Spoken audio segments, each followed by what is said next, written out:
أعوذ بالله من الشيطان الرجيم. بسم الله الرحمن الرحيم.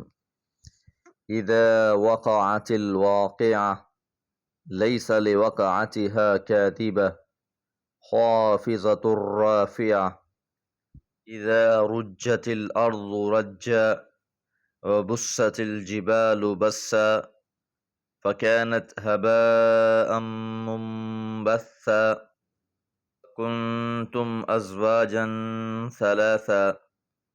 سورہ الواقعہ، پہلی 7 آیات۔ ترتیب قرآن کے لحاظ سے یہ سورہ مبارکہ 56ویں نمبر پر ہے۔ 96 آیات 3 رکوعوں پر مشتمل ہے۔ تسلسل کے ساتھ ہر صورت میں آخرت کا تذکرہ ہے، مرنے کے بعد جی اٹھنا ہے، محاسبہ ہوگا۔ اسی سلسلے کی یہ 7ویں صورت ہے۔ اذا، جب، وقعت الواقعہ، واقع ہو جائے گی، واقع ہونے والی۔ واقعہ سے مراد قیامت ہے۔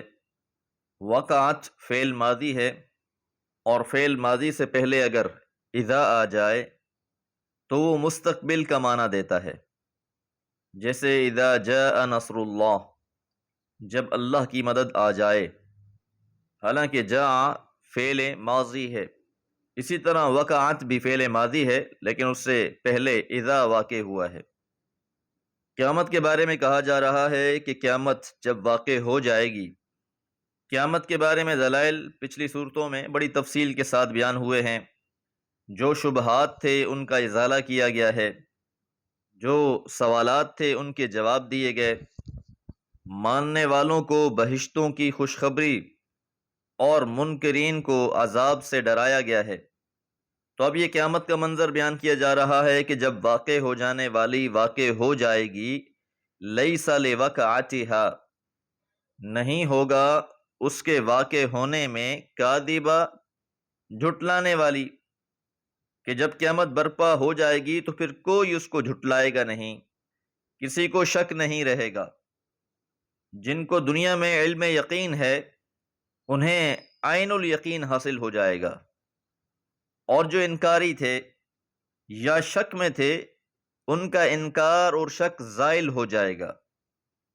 اور جب قیامت واقع ہو جائے گی، خافضۃ، وہ پست کرنے والی ہے، رافعۃ، بلند کرنے والی ہے۔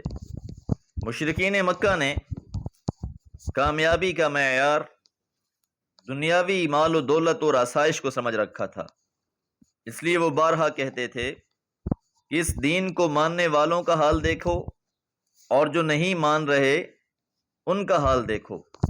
نہ ماننے والے خوشحال ہیں، مالدار ہیں، انہیں وسائل دستیاب ہیں۔ جو ماننے والے ہیں غربا، فقراء، مساکین ہیں۔ اور ساتھ انہیں دوسرا گمان یہ بھی تھا کہ جس طرح ہمیں دنیا میں نواز دیا گیا ہے، تو اگر واقعی قیامت واقع ہو گئی، ہمیں دوبارہ اٹھا دیا گیا، تو ہم ان اہل ایمان سے بہتر ہی ہوں گے، ہمیں وہاں بھی نواز دیا جائے گا۔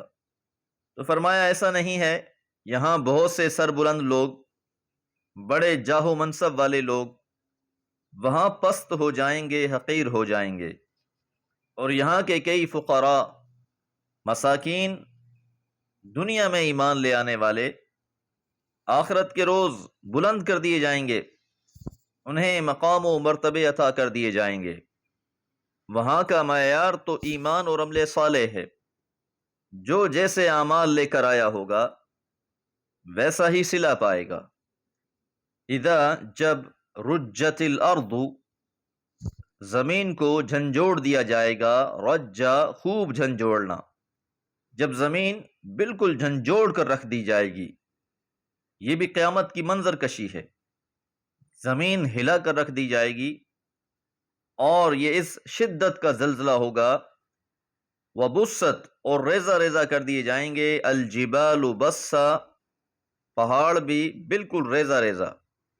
کہ آج یہ جو بلند و بالا پہاڑ نظر آتے ہیں، جنہیں میخوں کی طرح زمین میں گاڑ دیا گیا ہے، قیامت کے برپا ہوتے ہی ان پہاڑوں کو ریزہ ریزہ کر دیا جائے گا، وَتَكُونُ الْجِبَالُ كَالْعِهْنِ الْمَنْفُوشِ، تو روز قیامت یہ جو پہاڑ ہیں دھنی ہوئی روئی کی مانند ہوں گے، زمین کو ایک چٹیل میدان بنا دیا جائے گا جس میں کوئی نشیب و فراز نہیں رہے گا، تو زمین کو اس شدت سے ہلایا جائے گا فَكَانَتْ هَبَاءً مُنبَثًّا، بس وہ منتشر غبار بن جائیں گے، یہ فلک بوس پہاڑ بھی غبار بن کر فضا میں اڑیں گے۔ سورہ الحاقہ میں فرمایا وَحُمِلَتِ الْأَرْضُ وَالْجِبَالُ فَدُكَّتَا دَكَّةً وَاحِدَةً فَيَوْمَئِذٍ وَقَعَتِ الْوَاقِعَةُ، اور اس دن زمین اور پہاڑ دونوں اٹھا کر بیک دفعہ پاش پاش کر دیے جائیں گے، پس اس دن واقع ہونے والی واقع ہو جائے گی۔ اور جب یہ قیامت واقع ہو جائے گی وَكُنْتُمْ، اور تم ہوگے ازواجاً ثلاثا، تین گروہ، ازواج زوج کی جمع، گروہ ثلاثہ تین، انسانوں کو تین گروہوں میں تقسیم کر دیا جائے گا، اور یہ تین گروہ دائیں ہاتھ والے، بائیں ہاتھ والے اور سابقون ہیں، جن کی تفصیل انشاءاللہ آپ اگلی آیات میں سماعت فرمائیں گے۔ وما علیہ الا البلاغ۔